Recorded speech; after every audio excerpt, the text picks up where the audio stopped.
नमस्कार जैन साथियों, मैं रामकृष्ण स्वागत करता हूं आपका एसजीसी सक्सेस द्वार पर। मेरे द्वारा आप लोगों के लिए the 10 minute show by R K sir GS के किसी एक पर्टिकुलर टॉपिक के लेकर के चलाया जा रहा है। इसमें मैं आप लोगों को इस बात के लिए श्योर करता हूं कि यहाँ से आपकी किसी भी कॉम्पिटिटिव एग्जाम में एक या दो क्वेश्चन जो है आपके किसी एक या दो टॉपिक से फंसने की पूर्णतः संभावना रहेगी। ठीक है, आज का ये टॉपिक है हमारे संविधान की जो प्रस्तावना है उसको लेकर के। आज मैं आप लोगों को संविधान की पूरी जो प्रस्तावना है उसकी पूरी डिटेल बताऊंगा। यहाँ पर सबसे पहले प्रस्तावना क्या है उस चीज को हम थोड़ा समझते हैं। संविधान का परिचय या भूमिका। प्रस्तावना जो है वो हमारे संविधान का परिचय या हम कहें भूमिका। जैसे सपोज दैट मान लीजिए कोई व्यक्ति कहीं किसी कंपनी में या किसी संस्था में या किसी इंस्टीट्यूट में जा रहा है, वहां पर उस व्यक्ति के पास सबसे इंपॉर्टेंट चीज क्या होती है कि उसका आइडेंटिटी कार्ड। ठीक है, आइडेंटिटी कार्ड। ठीक है, तो जब उसके पास वो परिचय पत्र होता है, उस परिचय पत्र में उसकी सारी चीजें मेंशन होती हैं कि ये थोड़ा थोड़ा इसके बारे में डिटेल दिया होता है। उसी तरीके से हमारे संपूर्ण संविधान में क्या वर्णित है वो प्रस्तावना में निहित है। यानी उस चीज को प्रस्तावना में थोड़ा थोड़ा करके बता दिया गया है कि हमारा जो संविधान है उसका बेस क्या रहेगा, वो प्रस्तावना रहेगा। ठीक है, तो संविधान का परिचय या कहें इसकी भूमिका, इसमें संविधान का सार होता है। क्या होता है? सार। सार का मतलब समरी। हमारे कॉन्स्टिट्यूशन की समरी कहां पर है? प्रस्तावना में। N.A. पॉलकीवाला ने संविधान का परिचय पत्र कहा है इसको। किसे?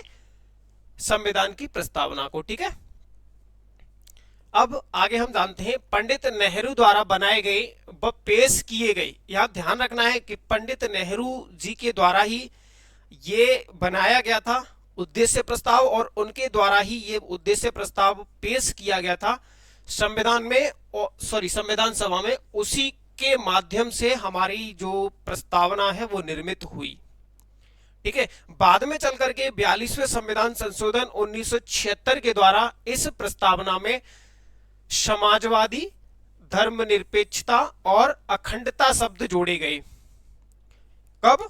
42वें संविधान संशोधन 1976 के द्वारा हमारे संविधान की प्रस्तावना में ये शब्द जोड़ दिए गए। ठीक है, अब हमारी प्रस्तावना क्या है मैं आप लोगों को थोड़ा सा यहाँ पर पढ़ के बता देता हूँ, फिर उसमें जो इंपोर्टेंट शब्द होंगे जिनसे अक्सर करके आपकी परीक्षा में प्रश्न पूछा जाता है, मैं उन सारे शब्दों को एक्सप्लेन करूंगा आप लोगों के लिए। ठीक है, यहाँ पे लिखा है हम भारत के लोग भारत को संपूर्ण प्रभुत्व संपन्न समाजवादी धर्मनिरपेक्ष लोकतांत्रिक गणराज्य बनाने के लिए एवं इसमें समस्त नागरिकों को सामाजिक, ये कुछ शब्द जो मैं अंडरलाइन कर रहा हूं उनको थोड़ा याद रखना, सामाजिक, आर्थिक और राजनीतिक न्याय। यहां पे 3 प्रकार के न्याय की बात की गई है, सामाजिक, आर्थिक और राजनीतिक। इनका अर्थ मैं आगे चल के बताऊंगा।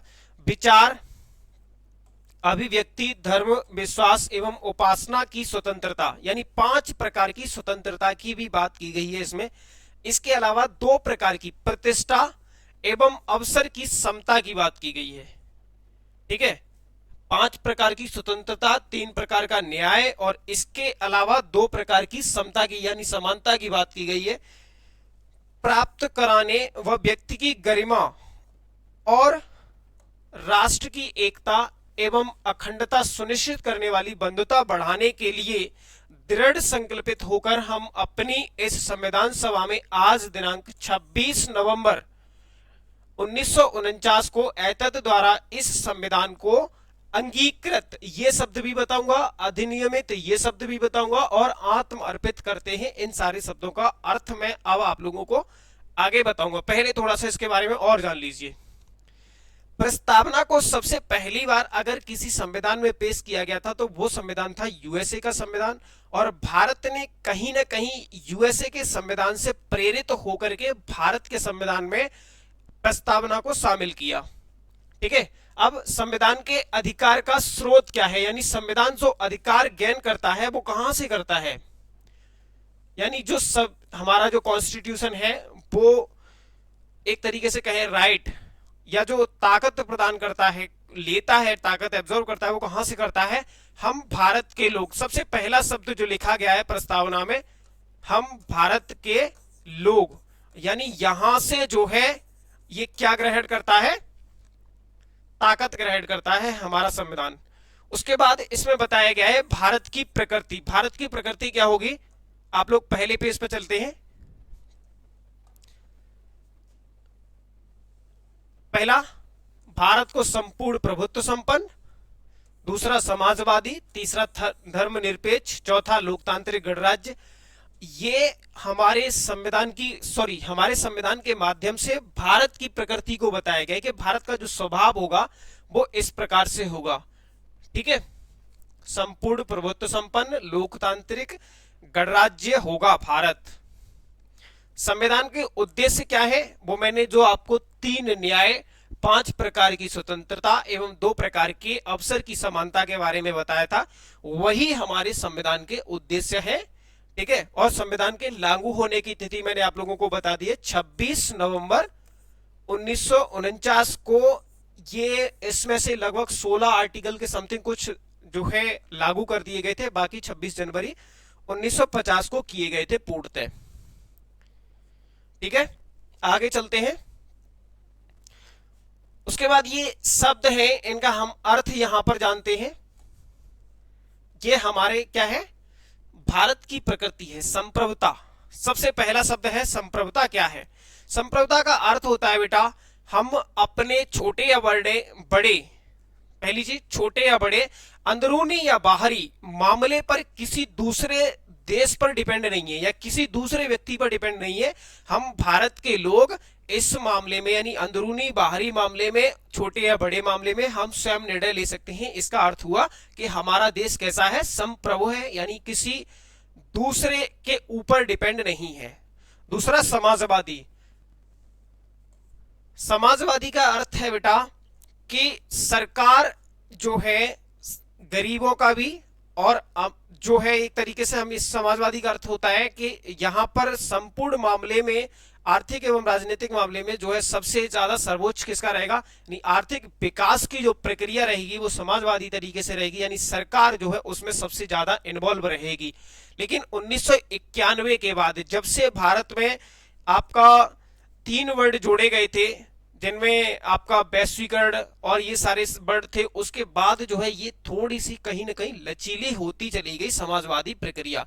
धर्मनिरपेक्षता का अर्थ क्या है, हमारे भारत का कोई धर्म नहीं होगा, यानी कह सकते हैं राज्य का कोई धर्म नहीं होगा। इसको मैं एक शब्दों में समझा देता हूं। जैसे हम अपने पड़ोसी देश पाकिस्तान को ले लें तो वहां का जो राष्ट्रीय धर्म कह सकते हैं या राज्य का जो धर्म है वो इस्लाम है, लेकिन भारत में राज्य का कोई धर्म नहीं है। जैसे बहुत सारे लोग बात करते रहते हैं कि हम भारत को हिंदू राष्ट्र बनाएंगे, उसी प्रकार से ये यहां पर अभी तक है नहीं ऐसा। ठीक है, इन फ्यूचर में भी नहीं होगा राज्य का कोई धर्म, क्योंकि ये चीज हमारे संविधान ने लिखी है। अगर होगा भी तो हमारे संविधान का जो आधारभूत ढांचा है उसको नुकसान पहुंचेगा और इसके बेस पर सुप्रीम कोर्ट क्या है उस चीज को कैंसिल कर देगा। ठीक है, लोकतांत्रिक। लोकतांत्रिक का मतलब है जो हमारे देश में सरकारें होंगी वो डायरेक्ट या इनडायरेक्ट किसके द्वारा चुनी जाएंगी, जनता के द्वारा चुनी जाएंगी। गणतंत्र, राज्य का मुखिया वो भी एक निश्चित समय के लिए चुना गया होगा। जैसे मान लीजिए भारत में राष्ट्रपति का चुनाव कितने वर्षों के लिए होता है, 5 वर्षों के लिए, और ये कोई वंशानुगत या उत्तराधिकारी के आधार पर नहीं है जैसे इंग्लैंड में होता है। इंग्लैंड में पहले राजा होगा, फिर उसका ही पुत्र या बेटा होगा जो है जो गणतंत्र का प्रमुख है, लेकिन भारत में ऐसा नहीं है। ठीक है, न्याय। न्याय मैंने आप लोगों को बताया 3 प्रकार का है, सामाजिक। सामाजिक का मतलब किसी के साथ रंग या उसकी जाति या जो है वर्ण के आधार पर भेदभाव नहीं किया जाएगा। सामाजिक न्याय का मतलब है किसी व्यक्ति के साथ रंग, वर्ण, जाति या लिंग के आधार पर भेदभाव नहीं किया जाएगा। ठीक है, सामाजिक का अर्थ ये हुआ।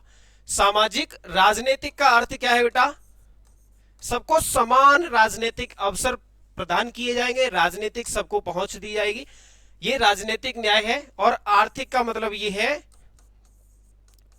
सरकारें जो है गरीब को अमीर बनाएंगी और जो है लगभग लगभग सबको बराबरी के लेवल पर लेकर के आएंगी, ये सरकार का दायित्व रहेगा। स्वतंत्रता, 5 प्रकार की स्वतंत्रता वर्णित है। मैं आप लोगों को एक बार यहां पे फिर से दिखा देता हूं। इसमें है सबसे पहले विचार की स्वतंत्रता, यानी हम कोई भी किसी भी प्रकार का अपने विचार रख सकते हैं, किसी भी प्रकार के अभिव्यक्ति हम कुछ भी बोल सकते हैं। ऐसा नहीं बोलेंगे कि किसी दूसरे की इज्जत पर आ जाए, ठीक है, लेकिन बोलने को हम कुछ भी बोल सकते हैं। ऐसा नहीं कि किसी को गाली देने लग जाओ। धर्म, हम कोई भी धर्म को मान सकते हैं। विश्वास मतलब हम किसी भी पंथ में अपना विश्वास रख सकते हैं। धर्म के अलावा पंथ दूसरी चीज होती है, वो मैं आपको किसी दूसरे वीडियो में एक्सप्लेन करूंगा। उपासना मतलब किसी भी भगवान की हम प्रार्थना कर सकते हैं या मतलब पूजा कर सकते हैं या मतलब नमाज पढ़ सकते हैं, ये हमारी स्वयं की स्वतंत्रता है। ये इस प्रकार से वहां पर जो है क्या है, 5 प्रकार की स्वतंत्रता वर्णित की गई है हमारे संविधान में। समता, अवसर की समता सभी को प्रदान की जाएगी, ठीक है। इसके अलावा अभी ये एक इंपोर्टेंट चीज और है, यहां से अक्सर करके प्रश्न पूछ लिया जाता है, संविधान के भाग के रूप में प्रस्तावना। बेरूवाड़ी संघ का एक मामला था 1960 में, उसमें एससी ने यह कहा था कि प्रस्तावना हमारे संविधान का अंग नहीं है। उसके बाद केशवानंद भारती 1973 में यह विवाद आया तो एससी यानी सुप्रीम कोर्ट ने माना कि प्रस्तावना हमारे संविधान का अभिन्न अंग है। और यहीं पर जो है आपके सुप्रीम कोर्ट ने एक आधारभूत ढांचे का सिद्धांत दिया था, जिसके तहत बेटा कोई भी ऐसी चीज जो हमारे संविधान को विखंडित करने का या हमारे राष्ट्र को अखंडित करने का प्रयास विखंडित करने का प्रयास करती है, तो उस चीज को आधारभूत ढांचे के सिद्धांत के अंतर्गत माना जाएगा और उस चीज में बदलाव नहीं किया जा सकता, ठीक है। चलिए, इसके बाद प्रस्तावना में संशोधन, मैंने बताया आधारभूत ढांचे में संशोधन नहीं किया जा सकता, लेकिन आर्टिकल 368 में वर्णित जो उपबंध है उसके तहत भी नहीं किया जा सकता। अगर प्रस्तावना में संशोधन करना है तो विशेष प्रक्रिया के तहत संशोधन करना पड़ेगा। इसी से 1976 में 42वें संविधान संशोधन के तहत भारतीय संविधान में संशोधन किया गया था। इसके अलावा प्रस्तावना का महत्व क्या है, यहां पर कुछ लोगों ने इसके बारे में जो है वो अपने मत दिए हैं, उन मतों को हम समझ सकते हैं। हमारे दीर्घकालीन सपनों का विचार क्या है, प्रस्तावना। इसके अलावा के.एम. मुंशी ने कहा है हमारी संप्रभु लोकतांत्रिक गणराज्य का भविष्य फल है प्रस्तावना। इसके अलावा ठाकुरदास भार्गव ने भी इसके बारे में बोला है कि संविधान का सबसे सम्मानित अंग है अगर तो कोई वो क्या है, वो है प्रस्तावना। इसके अलावा अर्नेस्ट वर्कर एक इंग्लैंड के संविधान वेद थे जो कि संविधान लिखते थे, उन्होंने भी कहा है संविधान का कुंजी नोट किसे, प्रस्तावना को, ठीक है। तो आज के वीडियो में आप लोग यहाँ पे जहां पे भी आपको ये चीजें लग रही हो उस चीज को आप पॉज करके इसके नोट वो कर सकते हैं, स्क्रीनशॉट ले सकते हैं। थैंक यू सो मच, बहुत बहुत धन्यवाद। जय हिंद, जय भारत।